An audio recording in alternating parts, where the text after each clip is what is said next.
দিয়েছিলেন যিনি, তিনি হচ্ছেন ঈশ্বরপুরী। সন্ন্যাস দিয়েছিলেন যিনি, তিনি হচ্ছেন কেশব ভারতী। এই দশনামী সম্প্রদায়, শঙ্করাচার্য প্রবর্তিত যে দশনামী সন্ন্যাসী সম্প্রদায়, তার মধ্যে একটা হচ্ছে পুরী সম্প্রদায়। ঈশ্বরপুরী হচ্ছে পুরী সম্প্রদায়ের সন্ন্যাসী।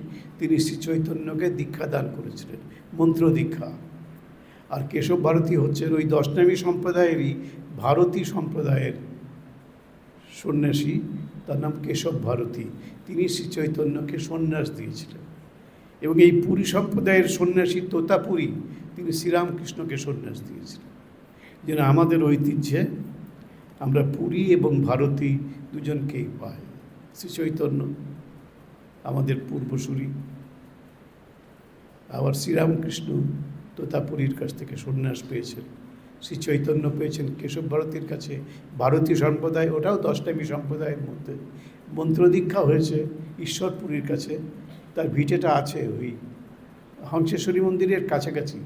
ঈশ্বরপুরীর ভিটে আমি দর্শন করেছি, কয়েকবার গেছি।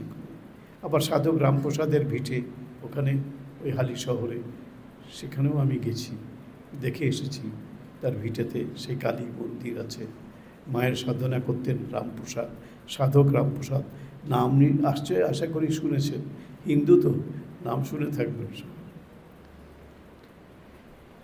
তো এখানে